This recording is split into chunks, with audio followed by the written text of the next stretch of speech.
واقعہ کربلا تاریخ کا دردناک واقعہ ہے۔ یہ اقتدار کی جنگ نہیں تھی، اقدار کی جنگ تھی۔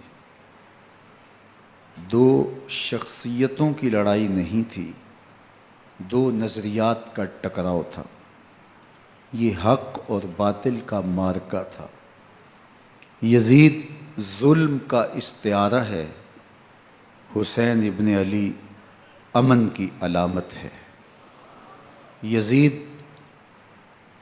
جبر کا پتلا ہے، حسین صبر کا پیکر ہے۔ یزید اپنی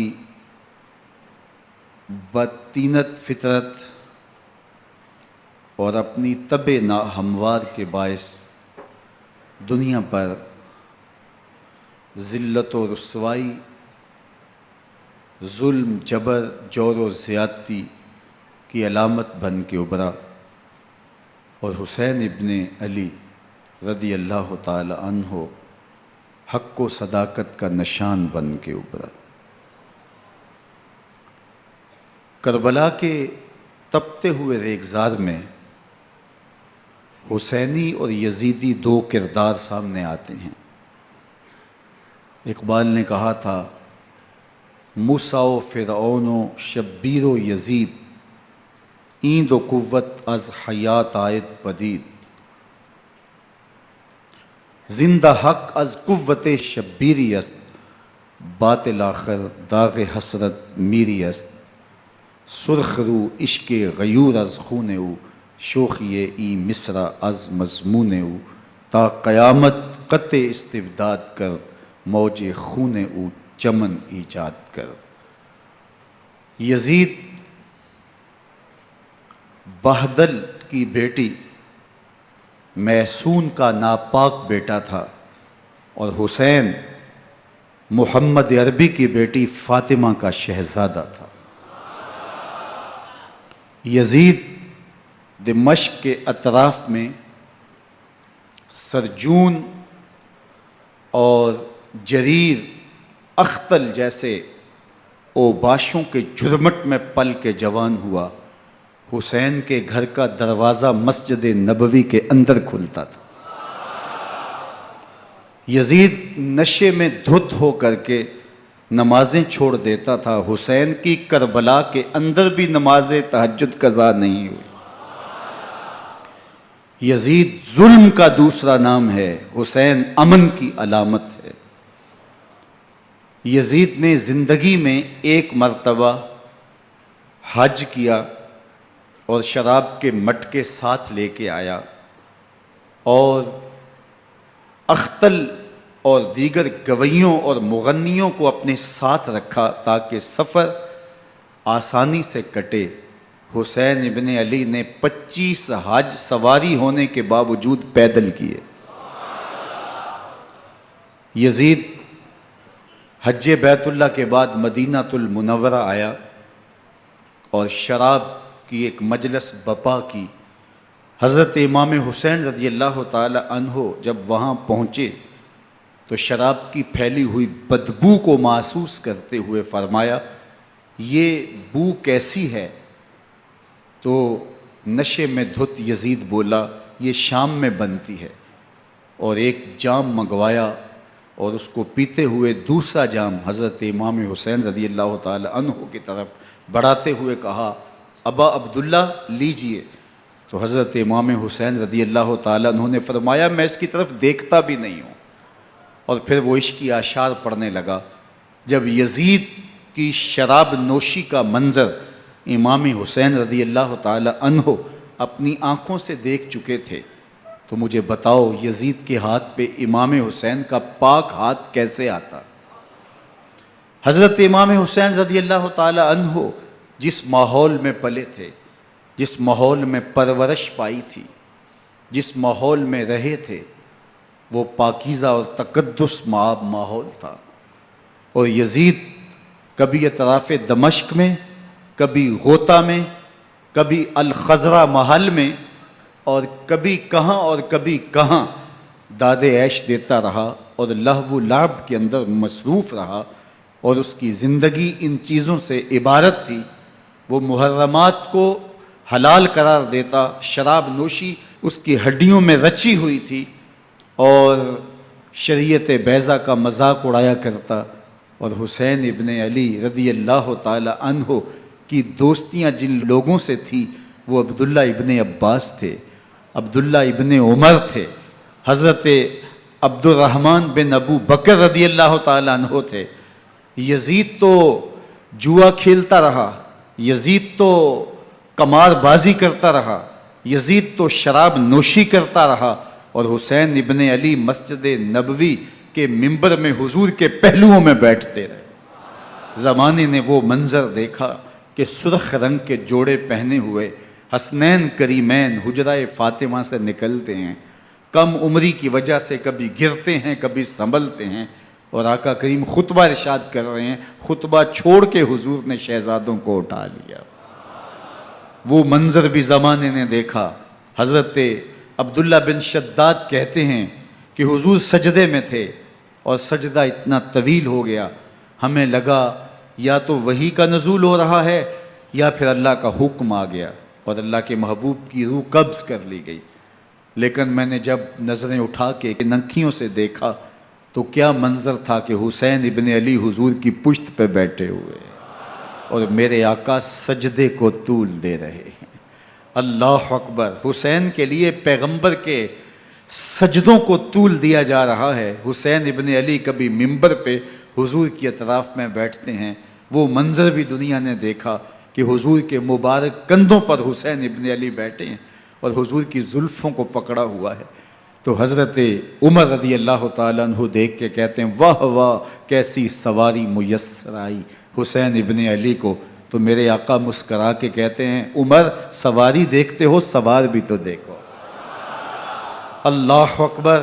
حضرت اسامہ بن زید بن حارثہ رضی اللہ تعالیٰ عنہ فرماتے ہیں رات کا ایک پہر گزر گیا اور مجھے حضور سے کوئی کام تھا، میں آقا کریم کی خدمت میں حاضر ہوا، در دولت پہ دستک دی، حضور تشریف لائے تو چادر اوڑی تھی، بکل کی ہوئی تھی میرے حضور نے، تو میں نے اپنی حاجت کہی تو حضور نے میری حاجت پوری کر دی۔ لیکن ایک منظر میں نے دیکھا کہ حضور نے جو چادر کی بکل فرمائی تھی اس کے اطراف میں پہلوؤں میں ابھار تھے جس طرح اندر کوئی ہو۔ مجھ سے نہ رہا گیا، میں نے پوچھ لیا، میں نے کہا بندہ نواز چادر کے اندر کیا ہے؟ فَكَشَفَهُ، تو حضور نے چادر کو کھول دیا۔ فَإِذَا الْحَسَنُ وَالْحُسَيْنُ عَلَىٰ وَرِكَيْهِ، تو کہتے ہیں میں نے اپنی آنکھوں سے دیکھا ایک پہلو سے امام حسین لپٹے ہوئے تھے، ایک پہلو سے امام حسن لپٹے ہوئے تھے۔ فرمایا یہ میرے بیٹے ہیں، یہ میری بیٹی کے بیٹے ہیں، اے اللہ میں ان سے پیار کرتا ہوں، تو بھی ان سے پیار کر، جو ان سے پیار کرے اس سے بھی پیار کر۔ ان کی محبت کا درس دیا، ان کے پیار کا سبق پڑھایا، کہا ان سے پیار کرنے والا میرے سے پیار کرنے والا ہے، ان سے بغض رکھنے والا میرے سے بغض رکھنے والا ہے۔ ان کی تکلیف حضور کو بے چین کر دیتی تھی۔ حضرت سیدہ فاطمہ الزہرا رضی اللہ تعالی عنہ کے گھر کے قریب سے گزرے تو حضرت امام حسین کے رونے کی آواز آ رہی تھی، تو آقا کریم علیہ السلام نے فرمایا کہ فاطمہ حسین کو چپ کرواؤ، الا تعلمی ان بقاءہ یوزینی، تو جانتی نہیں حسین کا رونا مجھے دکھ دیتا ہے۔ حسین ابن علی کو حضور رونے نہیں دیتے تھے، ان کو دکھی نہیں ہونے دیتے تھے، کیونکہ رسول اللہ صلی اللہ علیہ وسلم جانتے تھے کہ یہ کتنے دکھ سہے گا، کتنی تکلیفوں سے گزرے گا اور کتنے مصائب سہے گا۔ زمانے نے وہ گھڑیاں بھی دیکھیں کہ حضرت حذیفہ بن یمان رضی اللہ تعالیٰ عنہ فرماتے ہیں کہ میں حضور کی خدمت میں نماز مغرب کی ادائیگی کے لیے حاضر ہوا، اور میں نے یہ اجازت خاص طور پہ اپنی ماں سے اس شرط پہ لی تھی کہ امی آپ مجھے اجازت دیں، میں حضور کی خدمت میں حاضر ہوتا ہوں، مغرب کی نماز بھی ادا کروں گا اور پھر حضور سے عرض کروں گا حضور میرے لیے اور میری ماں کے لیے بخشش کی دعا کر دیجئے۔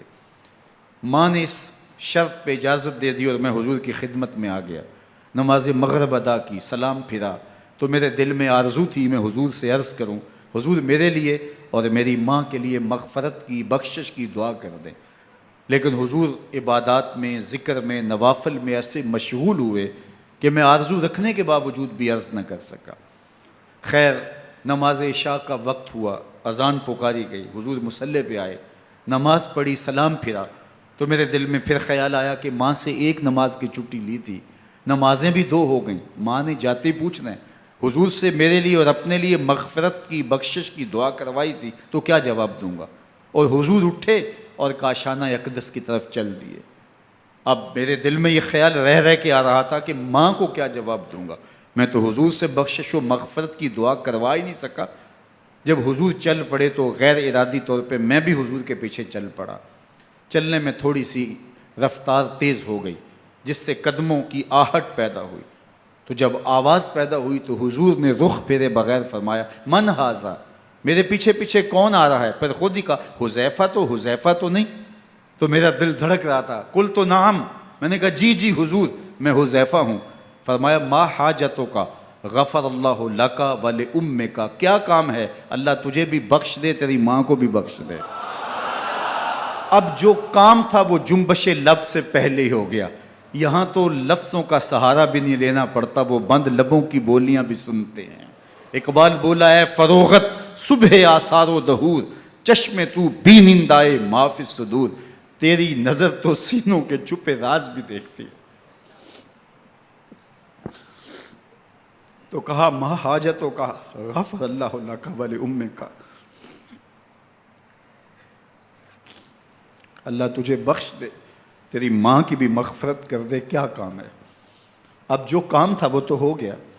تو میرے حضور نے ارشاد فرمایا حذیفہ سنو، ابھی ایک فرشتہ آیا ہے جو اس سے قبل دھرتی پر پہلے کبھی نہیں آیا، آج پہلی مرتبہ اللہ سے اجازت لے کے 2 کام کرنے آیا ہے، ایک تو مجھے سلام کرنے آیا ہے اور دوسرا خوشخبری دینے آیا ہے کہ آپ کی بیٹی فاطمہ جنتی عورتوں کی سردار ہے اور حسن اور حسین جنتی جوانوں کے سردار۔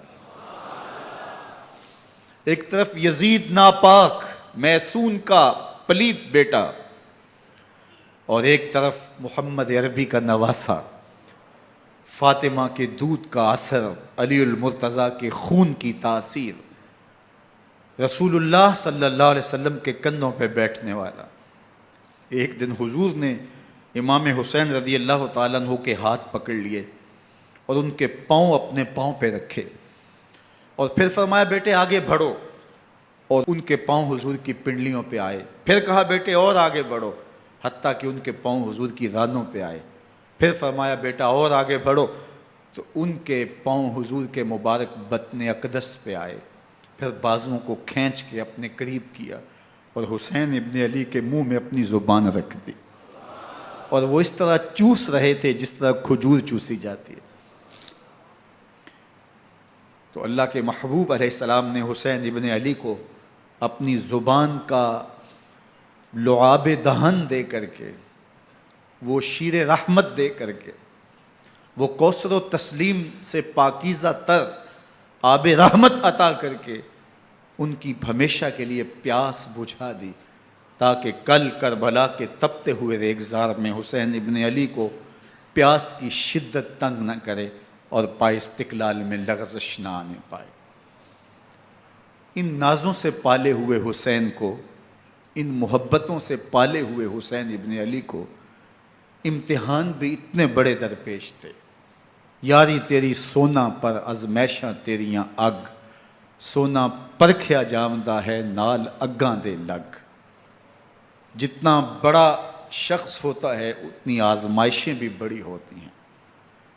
پیغمبر رحمت کی آغوش میں کھیلنے والا، حجرہ فاطمہ کا جانشین، مصلی رسول کا وارث، منبر رسول صلی اللہ علیہ وآلہ وسلم پر حضور کے مبارک پہلو اور گود میں بیٹھنے والا حسین، حضور کی زبان چوسنے والا حسین، حضور کے کندھوں پہ سواری کرنے والا حسین، آقا کریم علیہ الصلوۃ والسلام کے مبارک سجدے کی حالت کے اندر حضور کی پشت پہ کھیلنے والا حسین، جس حسین کا دروازہ مسجد نبوی کے اندر کھلتا تھا اور یزید کی کرتوتوں کے چشم دید گواہ تھے۔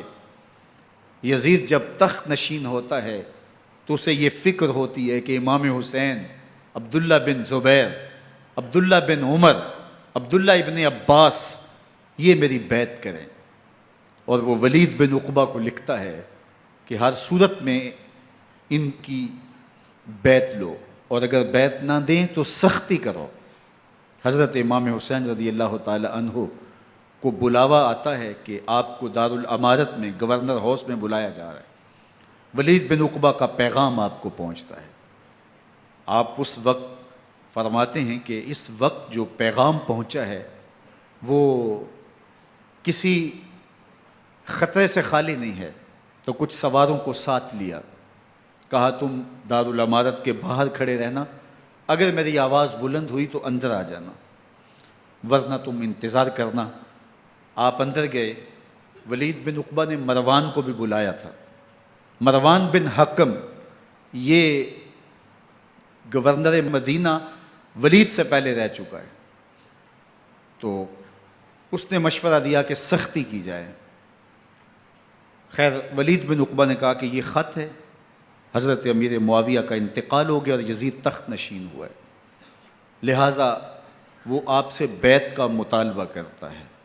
تو حضرت امام حسین رضی اللہ تعالیٰ عنہ نے فرمایا کہ میرے جیسا شخص یوں چھپ کے بیعت نہیں کر سکتا، اور آپ واپس پلٹے۔ مروان بن حکم نے ولید بن عقبہ کو کہا کہ یہ موقع ہے جانے نہ دیا جائے، اگر یہ نکل گئے تو دوبارہ تم قابو نہیں پا سکو گے، اور انہیں یہیں قتل کر دیا جائے۔ حضرت امام حسین رضی اللہ تعالیٰ عنہ نے یہ بات سن لی۔ کہتے ہیں حضرت امام حسین انہی قدموں کے بل واپس پلٹے اور مروان بن حکم سے مخاطب ہو کے کہا، مروان کیا بول رہا ہے؟ وہ خاموش ہو گیا۔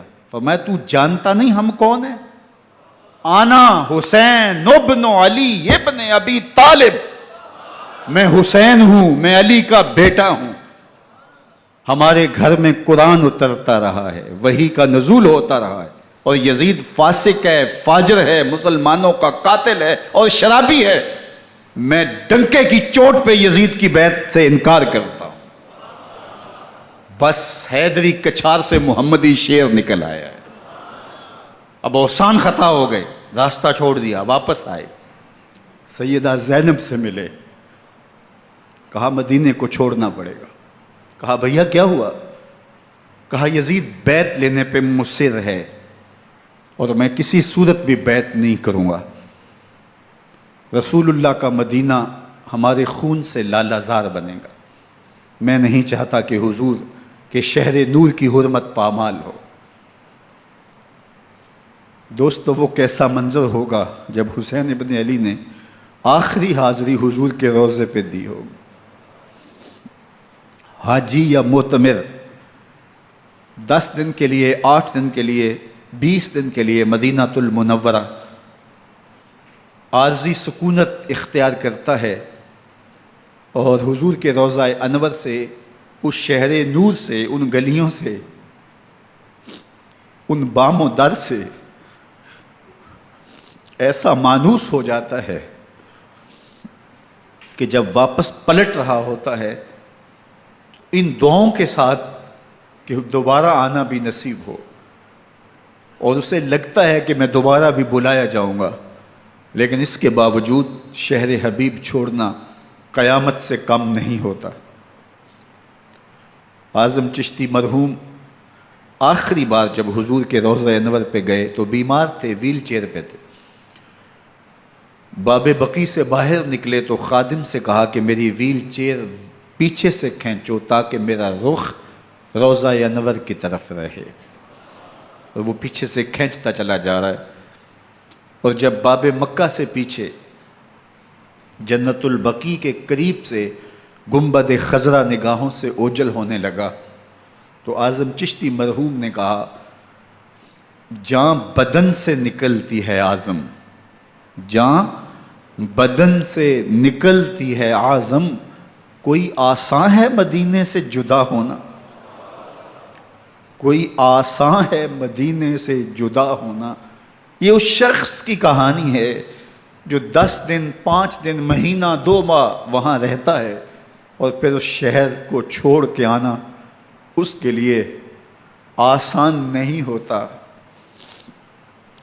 اور مجھے بتاؤ کہ حسین جو پیدا مدینے میں ہوا، جس کے گھر کا دروازہ مسجد نبوی کے اندر کھلتا تھا، جو مسجد نبوی کے اندر پرورش پا کے جوان ہوتا ہے اور مدینے کی گلیوں میں کھیلتا رہا، اس حسین ابن علی کے لیے مدینہ چھوڑنا، اور پھر وہ اس بات کا علم اور شعور رکھتے تھے کہ یہ آخری بار حضور کے در پہ حاضری ہے، دوبارہ اس شہر نور میں نہیں آ سکوں گا، تو کیا قیامت ہوگی اور کیا منظر ہوگا۔ محمد بن حنفیہ کے علاوہ خاندان نبوت کے جتنے لوگ تھے ان سب نے شہر مدینہ کو الوداع کہا، اور رات کے موقع میں مدینہ المنورہ کو، مسجد نبوی کو چھوڑ کر کے مکہ کی جانب عازم سفر ہوئے۔ 3 شعبان المعظم کو مکہ المکرمہ پہنچتے ہیں، ادھر کوفیوں کے خطوط آنے شروع ہو جاتے ہیں۔ حضرت امام حسین رضی اللہ تعالیٰ عنہ مسلم بن عقیل رضی اللہ تعالیٰ عنہ کو صورتحال معلوم کرنے کے لیے بھیج دیتے ہیں۔ 40,000 کوفی آپ کے ہاتھ پہ بیعت کر لیتے ہیں۔ ادھر 25 پیدل حج کرنے والے حضرت امام حسین 8 ذی الحج کو احرام باندھتے ہیں، لیکن آپ کو پتہ چلتا ہے کہ حاجیوں کے روپ میں قاتل چھپا دیے گئے، تو آپ اس احرام کو حج کی بجائے عمرے میں بدلتے ہیں اور کوفے کی جانب عازم سفر ہوتے ہیں۔ کائنات والو، ذرا سینے پہ ہاتھ رکھ کے دیکھو کہ یہ کتنا مشکل مرحلہ تھا۔ اس دین کی آبرو کو بچانے کے لیے حضرت امام حسین رضی اللہ تعالیٰ عنہ نے کتنا بڑا قدم اٹھایا۔ آپ کے بہی خواہ، دوست، احباب عبداللہ بن عمر یہ سارے روکتے ہیں۔ عبداللہ بن عباس کہتے ہیں حضرت نہ جائیے، الکوفی لا یوفی، کوفی کبھی وفا نہیں کرتے، آپ کے والد کو وہاں شہید کیا گیا، لیکن آپ ایک فرض کو نبھانے جا رہے ہیں۔ میرے غم گسارو، میرے مہربانوں، نہ روکو مجھ کو جانے دو، مجھے نانے کے دی کی ڈوبتی کشتی بچانے دو، میں جاتا ہوں کہ دنیا پر وفا کا نام رہ جائے، میں رہوں نہ رہوں پر عظمت اسلام رہ جائے۔ میں نہیں جاتا تو نبی کے گھر کی آن جاتی ہے، میں نہیں جاتا تو نبی کے گھر کی آن جاتی ہے، تمہارا دین جاتا ہے، میری غیرت ایمان جاتی ہے۔ حضرت امام حسین یہاں سے چلتے ہیں، ابھی راستے میں ہی پہنچتے ہیں کہ یہ خبر آتی ہے کہ کوفے والوں نے بے وفائی کر دی، حضرت مسلم بن عقیل رضی اللہ تعالیٰ عنہ کو شہید کر دیا گیا، نعمان بن بشیر معزول کر دیے گئے، ابن مرجانہ ابن زیاد وہاں متعین کر دیا گیا جو سخت گیر شخص تھا، اور اس نے لوگوں کو ڈرایا، دھمکایا، اور کوفے کے لوگوں کے دل بدل گئے اور وہ بیتیں توڑنے لگے۔ وہ منظر مسجد کوفہ کا کتنا دلگداز تھا، جب امام نماز کے لیے کھڑے ہوئے تو 40,000 لوگ آپ کے پیچھے تھا۔ جب سلام پھیرا اور امام نے دیکھا کہ پیچھے لوگ نہیں ہیں، پھر لوگوں نے اپنے دروازے بھی بند کر لیے۔ رات کی تنہائیاں ہیں اور حضرت مسلم بن عقیل کو کوئی پناہ دینے والا نہیں ہے، لوگوں نے دروازے بند کر لیے کہ کہیں ہمارے گھر میں نہ آ جائیں اور ہم مشقت اور حکومتی تشدد کا شکار نہ ہوں۔ کتنا دردناک لمحہ ہے حضرت مسلم بن عقیل رضی اللہ تعالیٰ عنہ پہ، اور پھر حضرت مسلم بن عقیل بے دردی سے شہید کر دیے جاتے ہیں۔ آپ ابھی راستے میں ہیں، یہ ساری کہانی پہنچتی ہے کہ حضرت مسلم شہید کر دیے گئے اور بے دردی سے شہید کر دیے گئے۔ وہ جنہوں نے خط لکھے تھے کہ ہم آپ کے ساتھ ہیں اور ہم منتظر ہیں، چشم برا ہیں، آپ کے قدموں کی چاپ سننے کے لیے بیتاب ہیں، آج انہوں نے بیتیں توڑ دی۔ 40,000 کوفی منحرف ہو گئے۔ مسجد کوفہ کا وہ منظر کس قدر روح کو تڑپا دینے والا تھا۔ ہم پچھلے سال عصر اور مغرب کے درمیان جب کوفہ پہنچے تو سورج ڈوبنے کے قریب تھا۔ میں نے اپنی زندگی میں اتنا اداس موسم کہیں نہیں دیکھا جتنا اداس موسم کوفے میں دیکھا۔ ایسے لگتا تھا جس طرح کوفے کی آب و ہوا آج بھی شرمندہ ہے۔ جو مسلم بن عقیل اور خاندان نبوت کے ساتھ اہل کوفہ نے کیا، حضرت امام حسین رضی اللہ تعالیٰ عنہ کو ان کے بہی خواہوں نے، اعزاء نے، اقربا نے، دوستوں نے، آوان و انصار نے، ساتھیوں نے کہا کہ حضرت حالات یکسر تبدیل ہو گئے، اب ہمیں مراجعت کر جانی چاہیے، واپس پلٹ جانا چاہیے۔ تو حضرت امام حسین کافی سوچ بچار میں رہے، پھر اس کے بعد آپ نے فیصلہ کیا کہ ہم آگے بڑھیں گے۔ دوستوں نے کہا کہ حضرت اگر آپ آگے بڑھیں گے تو ہمیں لگتا ہے کہ وہ آپ کے ساتھ سلوک اچھا نہیں کریں گے اور آپ بچوں کے سامنے پیاس سے شہید کر دیے جائیں گے۔ تو حضرت امام حسین رضی اللہ تعالیٰ عنہ نے وہاں ایک خطبہ ارشاد فرمایا کہ لوگو تم جو مجھے بتا رہے ہو مجھے اچھی طرح معلوم ہے، جو تم مجھے منظر پیش کر رہے ہو وہ میری نگاہوں میں ہے، اور جو کچھ ہونے والا ہے چشم تصور وہ منظر دیکھ رہی ہے۔ چونکہ حضرت امام حسین رضی اللہ تعالیٰ عنہ کی شہادت کی خبر حضرت امام حسین کے پیدا ہوتے ہی خاندان نبوت میں عام تھی۔ حضور علیہ الصلوۃ والسلام کو یہ بات جبریل امین نے آ کے بتائی تھی جب حسین ابن علی کے ساتھ حضور محبت کا اظہار کر رہے تھے، تو یہ جبریل امین نے آ کے کہا تھا حضور آپ کا یہ بیٹا ارض طف میں شہید کر دیا جائے گا، اور کربلا کی مٹی لا کے حضور کو دی اور ام سلمہ کو حضور نے عطا کر دی۔ حضرت ام سلمہ کہتی ہیں کہ ایک دن میں سوئی تو خواب دیکھا کہ حضور کے مبارک بال بکھرے ہوئے ہیں اور سخت پریشان ہیں، تو میں نے کہا کہ حضور آپ کی یہ کیا حالت ہے؟ وَبِيَدِهِ قَارُورَةٌ، اور حضور کے ہاتھ میں ایک شیشی ہے، فِيهَا دَمٌ، جس کے اندر خون ہے۔ تو میں نے کہا حضور یہ کیا؟ فرمایا میں قتل گاہ حسین سے آ رہا ہوں اور یہ حسین ابن علی کا خون ہے۔ تو کہا 10 محرم کا دن تھا، دوپہر کا یہ منظر تھا، میں کیلولہ کر کے اٹھی، جب میں نے دیکھا تو وہ شیشی جس میں کربلا کی مٹی رکھی تھی وہ خون بن چکی تھی۔ تو یہ خبر پہلے دی گئی تھی، یہ بتا دیا گیا تھا۔ فرمایا میرے دوستو جو تم مجھے بتاتے ہو میں اس سے بے خبر نہیں ہوں، یہ سب کچھ ہونے والا ہے، لیکن اس کے باوجود میں کیوں جا رہا ہوں؟ تو آپ کا ایک تاریخ ساز جملہ ہے جو کربلا کے فلسفے کو ہمارے سامنے رکھتا ہے کہ یہ اتنا بڑا امتحان کیوں دیا۔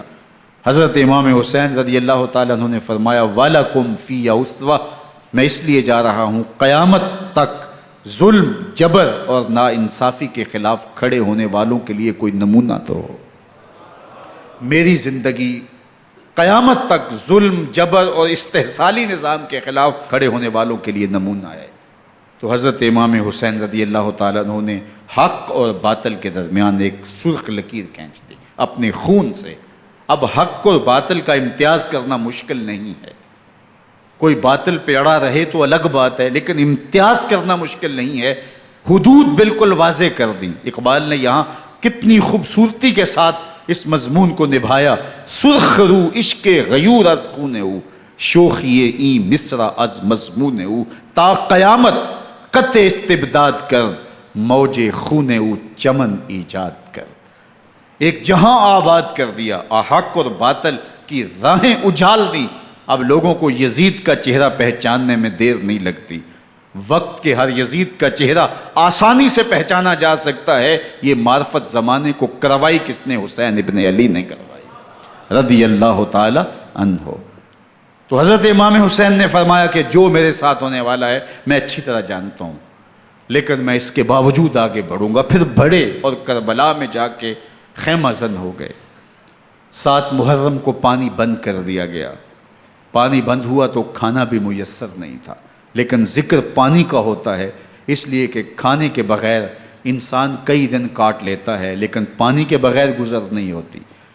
تو فرات کی نہر سامنے اپنی موجوں کے ساتھ چمک رہی ہے، لیکن ایک قطرہ آب بھی آل رسول کو نہیں دیا جا رہا۔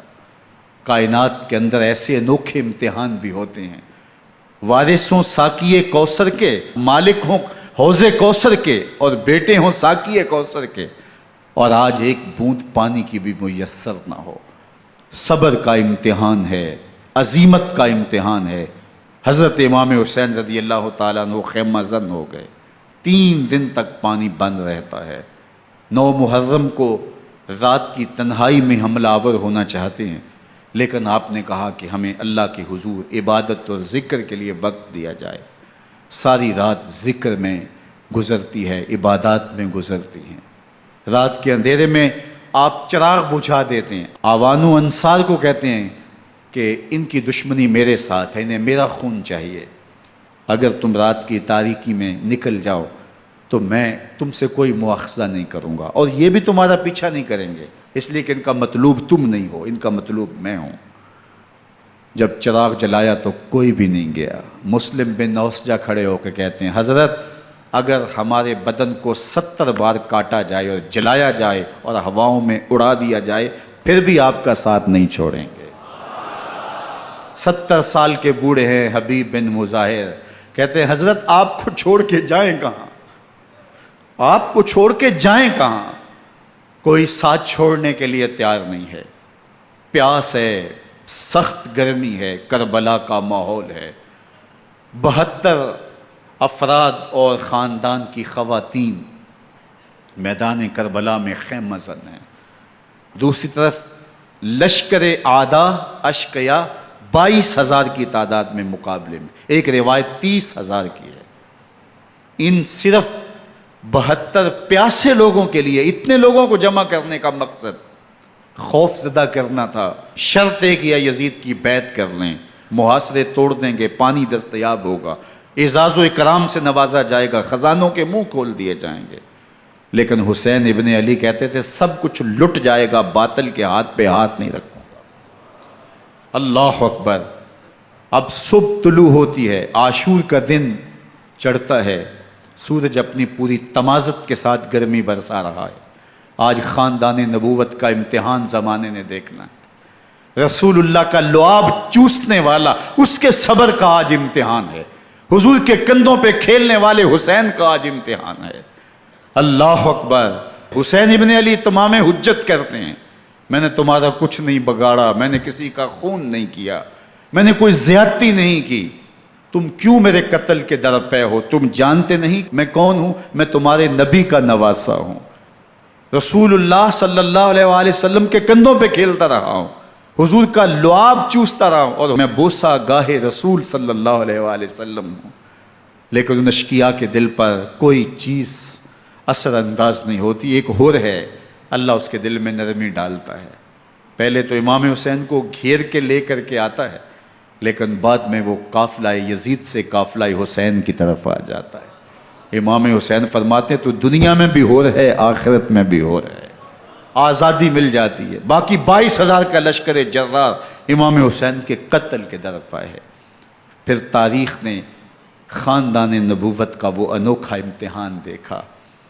حضرت امام حسین کے بچے بالخصوص خواتین پیاس کی شدت میں حلق خشک ہیں۔ حضرت سکینہ تڑپ کے اپنے باپ سے کہتی ہیں کہ مجھے 6 ماہ کے علی اصغر کی پیاس نہیں دیکھی جا رہی۔ بچے کو ہاتھوں پہ اٹھاتے ہیں اور نہر فرات کے کنارے پہنچ کے فرماتے ہیں اشقیاء سے مخاطب ہو کے تمہارا معاملہ میرے ساتھ ہے، اس 6 ماہ کے بچے نے تمہارا کچھ نہیں بگاڑا، اور چلو بھر کے اس کا حلق سیراب کرنا چاہتے ہیں۔ ایک 2 شاخہ تیر آتا ہے جو حضرت علی اصغر کے گلے کو چیر دیتا ہے۔ راوی لکھتے ہیں کہ وہ عام تیر نہیں تھا، جانوروں کو شکار کرنے کے لیے جو بڑے تیر ہوتے ہیں وہ 2 شاخہ تیر تھا۔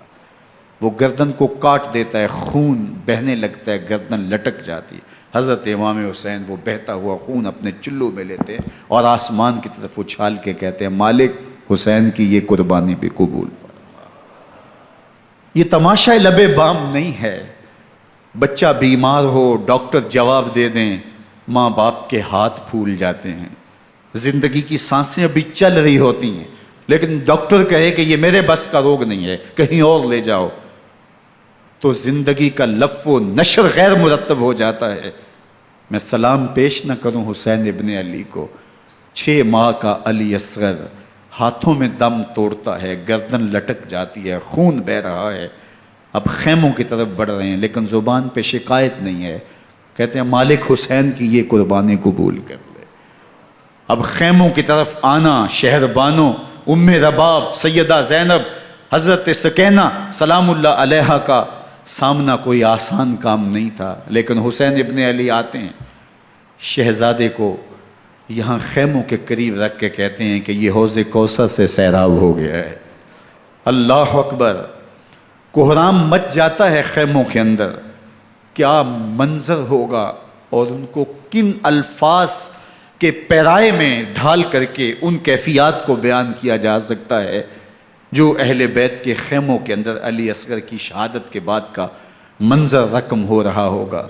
اللہ اکبر، ادھر اشکیا آوازیں دے رہے ہیں، مبارزت کے لیے پکار رہے ہیں۔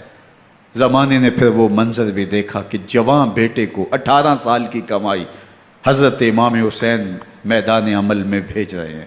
وہ علی اکبر جو حسین کا نور نظر ہے، آنکھوں کا قرار ہے، دل کی تسکین ہے۔ اور پھر حضرت علی اکبر جب گھوڑے کی زین سے فرش زمین پہ گرتے ہیں تو باپ کو آواز دیتے ہیں، اور حضرت امام حسین جو ہے وہ آگے جا کے بیٹے کی لاش اٹھاتے ہیں۔ اللہ اکبر، 18 سال کے بیٹے کی لاش کو کندھوں پہ اٹھا کے خیموں تک لاتے ہیں اور ہاتھ پھیلا کے کہتے ہیں مالک حسین کی یہ قربانی بھی قبول فرما۔ کبھی قاسم بن حسن کی لاش اٹھا کے لاتے ہیں، کبھی اون و محمد کی لاشیں اٹھا کے لاتے ہیں، بھتیجوں کی، بھانجوں کی، بھائی عباس کے کٹے ہوئے بازو اور زخموں سے چھدا ہوا لاشا۔ کیا کیا قیامتیں تھیں جو اس کربلا کے ایک میدان کے اندر نہیں توڑی گئیں۔ حضرت امام حسین پر دکھ پہ دکھ، تکلیفوں پہ تکلیفیں۔ اب 71 لاشیں اٹھا کے خیموں تک پہنچا چکے، اور ادھر مبارزت کی دعوت دی جا رہی، آؤ میدان عمل میں آؤ، اب دیر کیوں کر رہے ہو۔ رسول اللہ کا حرم، رسول اللہ کی شہزادیاں جو نازوں میں پلی تھیں، وہ کلیاں جو شبنم کا بوجھ بھی گوارا نہیں کر سکتی تھی، آج مصیبتوں کے پہاڑ ٹوٹ گئے۔ حضرت امام حسین کبھی شہربانوں کو، کبھی ام رباب کو دلاسا دیتے ہیں، کبھی حضرت زینب کو کہتے ہیں۔ حضرت زینب کربلا کے اس میدان کے اندر بڑے حوصلے کے ساتھ اپنے بھائی کے ساتھ کھڑی رہی، اپنے 2 بیٹے راہ خدا میں پیش کیے، ان کی لاشیں وصول کیں، لیکن زینب جس جرأت کے ساتھ، جس پامردی کے ساتھ اس سارے منظر کو حوصلے کے ساتھ سہتی رہی، وہ یقیناً حوصلہ سیدہ زینب سلام اللہ علیہا کا ہی ہے۔ لیکن یہ وہ منظر تھا کہ زینب کا دل بھی ڈول گیا جب حسین ابن علی گھوڑے پہ بیٹھنے لگے اور ان کو گھوڑے میں بٹھانے والا کوئی نہیں تھا، اور جو بھی سوار جاتا پھر واپس اس کی لاش ہی آتی اور حسین ابن علی لے کے آتے۔ آج حسین ابن علی جا رہے ہیں، زندگی کا سارا سرمایہ لٹ رہا ہے، حضرت زینب سلام اللہ علیہا سنبھل نہیں رہی۔ حضرت امام رضی اللہ تعالیٰ عنہ اٹھے اور آپ نے حضرت زینب کو صبر کی تلقین کی اور کہا کہ صبر ہی بہترین ذریعہ ہے اور اللہ کی قربت کا ایک بہترین سبب ہے، اور ان کو صبر کی تلقین کرتے ہوئے فرمایا کہ میرے بعد تم نے اس ذمہ داری کو سنبھالنا ہے اور ان مخدرات اسلام کی، ان شہزادیوں کے پردے کی تم نے حفاظت کرنی ہے۔ اور پھر گھوڑے کی زین کس کے امام حسین لشکر اشکیا کی طرف بڑھتے ہیں۔ اب خیموں سے سسکیوں کی آواز آ رہی ہے، ان کا سردار، ان کا تاجدار آج سب کو چھوڑ کے کربلا کے میدان کی طرف بڑھ رہا ہے۔ جرم کیا کیا، قصور کیا کیا، اس نے کیا زیادتی کی کہ آج نیزوں اور انیوں کے مقابلے میں 22,000 کا لشکر حضرت امام حسین پہ ٹوٹ پڑتا ہے۔ آپ پھر اتمام حجت کرتے ہیں، میں نے کسی کو قتل نہیں کیا، خون ناحق نہیں بہایا، میرے خون کے درپے کیوں ہو، اپنی آخرت کیوں برباد کرتے ہو، تم جانتے نہیں میں کون ہوں، میں تمہارے نبی کا نواسا ہوں۔ لیکن ابن زیاد کہتا ہے مقابلے میں آؤ۔ پھر حضرت امام حسین رضی اللہ تعالیٰ عنہ مقابلے میں آتے ہیں، اور جب گھوڑے کو ایڑ لگا کے دشمن اشقیاء پہ ٹوٹتے ہیں تو پھر ایسا منظر ہوتا ہے کہ وہ بھیڑ بکریوں کی طرح آگے بھاگتے ہیں۔ 71 زخم کلیجے پہ لیے شجاعت کا یہ پیکر جب میدان میں آتا ہے، آواز آتی ہے یہ کون ذی وقار ہے، بلا کا شاہ سوار ہے، لباس ہے پھٹا ہوا غبار سے اٹا ہوا، تمام جسم نازنی چھدا ہوا کٹا ہوا، یہ نبی کا نور عین ہے، یہ بالیقین حسین ہے، یہ حسین ابن علی ہے رضی اللہ تعالیٰ عنہ۔ پھر چاند بادلوں میں گھر جاتا ہے، شامی غنڈے تیر برساتے ہیں، تلواروں سے آپ کے بدن پر ضربیں لگاتے ہیں اور نیزوں سے آپ کے بدن کو پرو دیتے ہیں۔ جب آپ کا پیراہن بعد میں اتارا گیا تو آپ کے پیراہن میں 122 سوراخ تیروں کے تھے، 33 زخم تلواروں کے اور 34 گھاؤ نیزوں کے تھے۔ جب گھوڑے کی زین سے فرش زمین پر آئے، بدن چھلنی تھا، زخم زخم سے خون بہ رہا تھا، 3 دن کا پیاسا حسین، اللہ اکبر، بدن زخموں سے چور، 71 لاشیں کلیجے پہ لیے، مخدرات اسلام کے پردے کا خیال دل میں الگ ہے، لیکن گھوڑے کی زین سے جب فرش زمین پہ امام حسین آتے ہیں، زبان پہ ہائے نہیں، نالا و شیون نہیں، چیخ و پکار نہیں، آتے ہی پیشانی سجدے میں رکھتے ہیں اور پکارتے ہیں اللہم ردن بقضائک وصبرن علی بلائک تسلیمن لامرک سبحان ربی العالی۔ مالک گھر لٹا کے، بچے لٹا کے، خاندان سب کچھ قربان کر کے، اپنے بدن کو زخموں سے چھلنی کروا کے، تیروں اور نیزوں کی انیوں سے اپنے آپ کو زخمی کروا کے، تیرے حضور سر جھکا کے یہ اقرار کرتا ہوں کہ حسین تیری تقدیر پہ راضی ہے، مالک تو بھی بتا، تو بھی حسین پہ راضی ہوا ہے کہ نہیں ہوا؟ آواز آ رہی ہے، اس پیاسے پر علی شیر خدا کو ناز ہے، اس نواسے پر محمد مصطفیٰ کو ناز ہے، اوروں نے بھی سجدے کیے پر اس کا عجب انداز ہے، اس نے وہ سجدہ کیا جس پر خدا کو ناز۔ حسین ابن علی رضی اللہ تعالیٰ عنہ کا سر انور دستے قاتل نے تب کاٹا جب وہ سجدے میں جھکا ہوا تھا۔ یزید نے کہا میں بیعت لوں گا، امام حسین نے کہا کبھی بھی نہیں دوں گا، یہ سر کٹ سکتا ہے جھک نہیں سکتا۔ سر کاٹ کے نیزے کی نوک پہ چڑھا دیا گیا اور یہ اس بات کا اعلان تھا کہ ہم جیت گئے اور حسینی ہار گئے، اور لشکر یزید میں غوغا مچ گیا، نقارے بجنے لگے کہ ہم جیت گئے، دیکھو امام حسین شہید کر دیے گئے، اور سر کاٹ کے نیزے کی نوک پہ چڑھایا گیا۔ لیکن لشکر یزید سے ہی آواز آئی یہ کیسا سر ہے جو کٹ کے بھی سر بلندی ہے، کٹ گیا ہے پھر بھی اونچا ہے، اللہ اکبر، یہ سر سجدے میں کٹا ہے، رب کے حضور عبادت کی حالت میں کٹا ہے، حسین آج بھی سجدے میں ہے، اللہ اکبر، حسین آج بھی سجدے میں ہے، بلکہ کٹے ہوئے سر کا رخ زمین کی جانب تھا اور کٹی گردن آسمان کی طرف، یوں نیزے پہ پرویا گیا، اللہ اکبر۔ ایک شاعر نے نقشہ کھینچا، بآنکھ سر نیزے پہ اور سوئے زمین ہے روح، یعنی سجدہ ثانی کی ہے آرزو۔ رکعت کے 2 سجدے ہوتے ہیں، ابھی ایک سجدہ ہوا تھا کہ دست قاتل نے سر کاٹ دیا، کہا حسین کی پیشانی میں دوسرے سجدے کی تمنا مچل رہی ہے۔ یہ تھا حسین ابن علی کا سجدہ، ساری زندگی رب کے حضور سجدہ قضا نہیں ہونے دیا۔ آج پانی نہیں ہے، اللہ اکبر، آج تیمم کر لیتے ہیں، آج اپنے خون کو اوڑھ کر کے حسین نے اپنی پیشانی اپنے مالک کے حضور جھکا کر کے عظیمت کی وہ انوکھی داستان رقم کر دی کہ صدیاں گزرنے کے باوجود بھی ان کی یادوں کے چراغ روشن ہیں۔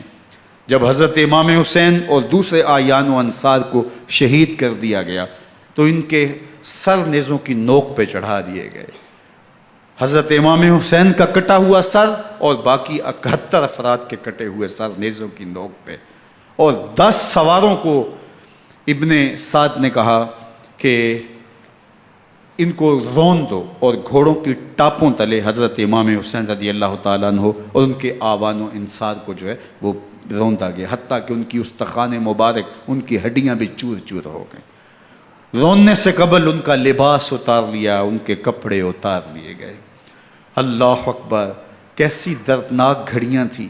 یزید کا صرف یہی بد کرداری کا مرحلہ نہیں تھا، اس کربلا کے صحرا کے اندر یزید نے جس طرح امام حسین رضی اللہ تعالیٰ عنہ کو شہید کیا اور حضرت امام حسین کے خاندان کو شہید کیا، جب مدینہ المنورہ پر یزید نے مسلم بن عقبہ کو مقرر کیا، جس کو بزرگوں نے مصرب بن عقبہ کہا ہے، تو اس کو کہا 3 دن تک مدینے کا حرم تمہارے لیے حلال ہوگا، جو چاہو تم کرنا، اور شامی فوجوں کو اجازت ہوگی۔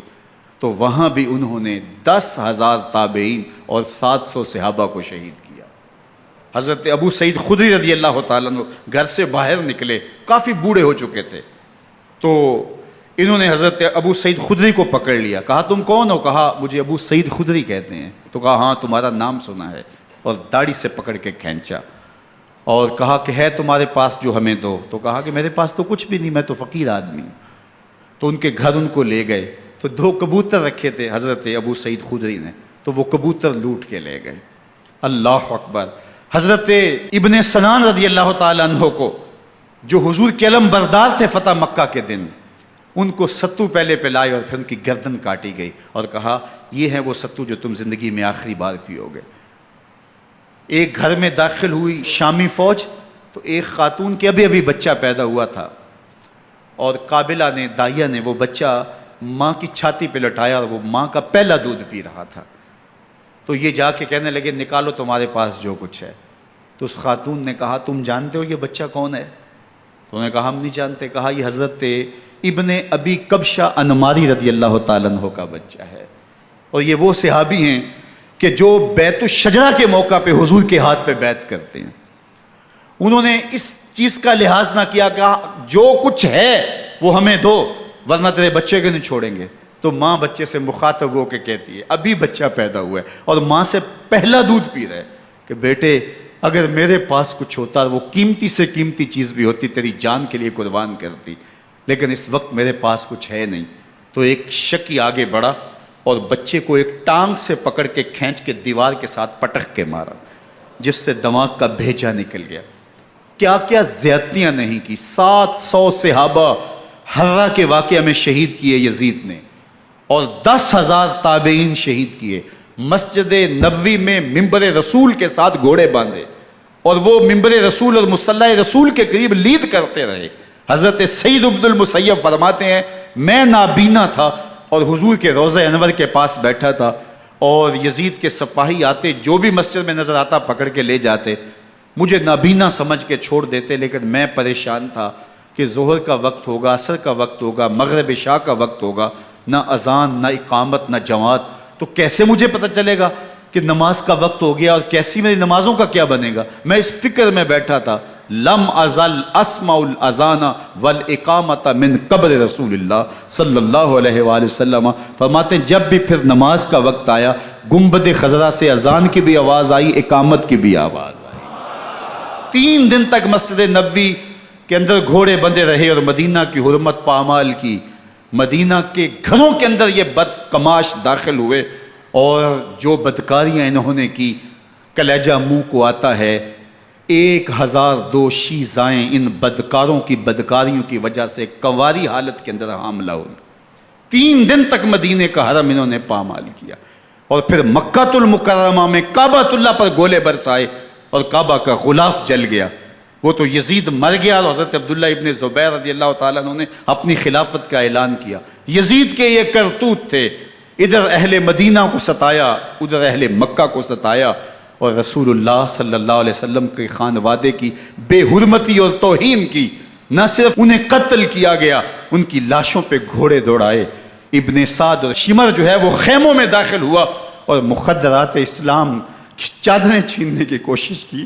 حضرت زینب سلام اللہ علیہ نے مخاطب ہو کے کہا ہمارے چہرے کے رکھوالے چلے گئے ہیں، ظالم تو خیال نہیں کرتا ہم رسول اللہ کی بیٹیاں ہیں۔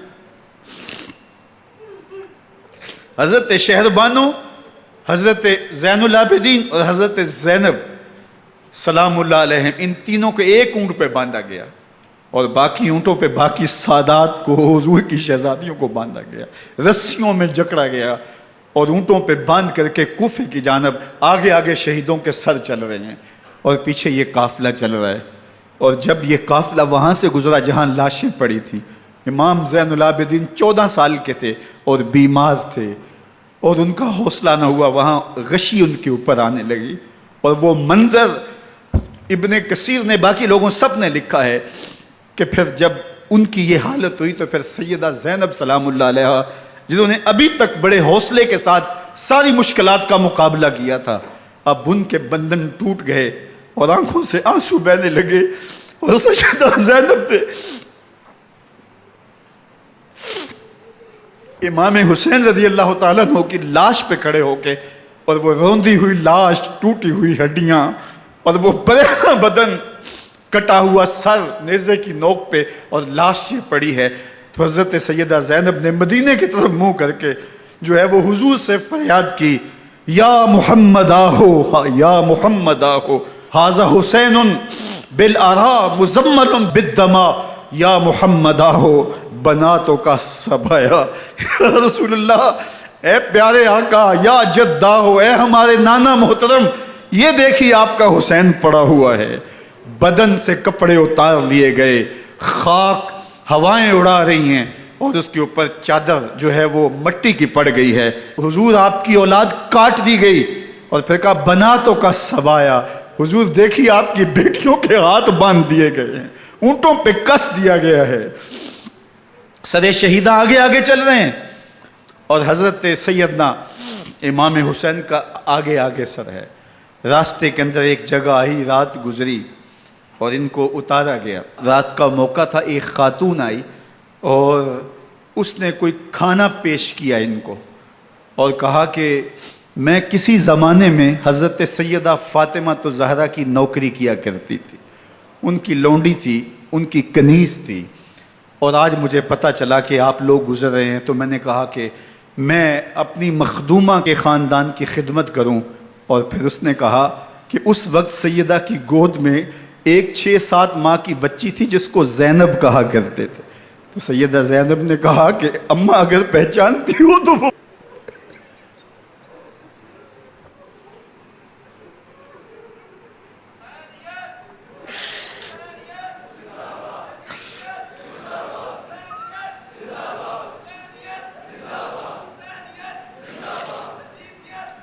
یہ تاراج اور لٹا ہوا کارواں پھر وہاں سے کوفے میں کیسے پہنچا، اور کوفے کے اندر سیدہ زینب سلام اللہ علیہا نے وہ یزید کے دربار میں، ابن زیاد کے دربار میں وہ جرأت آمیز جو باتیں کہیں، اللہ اکبر، زینب کی زبان میں علی کی خطابت بول رہی تھی، اور پھر دشمن اور دوست سارے رونے لگے، اور وہ کیا دل گداز منظر تھے۔ اور پھر یہ سروں کا قافلہ اور سادات کرام کا مشکیں کسی ہوئی ہیں اور اونٹوں پہ باندھے ہوئے، ان کو وہاں سے پھر قادسیہ اور قادسیہ سے پھر دمشق یزید کے دربار میں پہنچایا گیا، اور وہاں سے یہ لٹے ہوئے خانمہ برباد تاراج لوگ مدینہ المنورہ میں کیسے پہنچے، اور اہل مدینہ نے کیسے استقبال کیا، اور وہ منظر کتنا دلگداز تھا جب اہل مدینہ زینب سے پوچھتے تھے زینب حسین کہاں ہے؟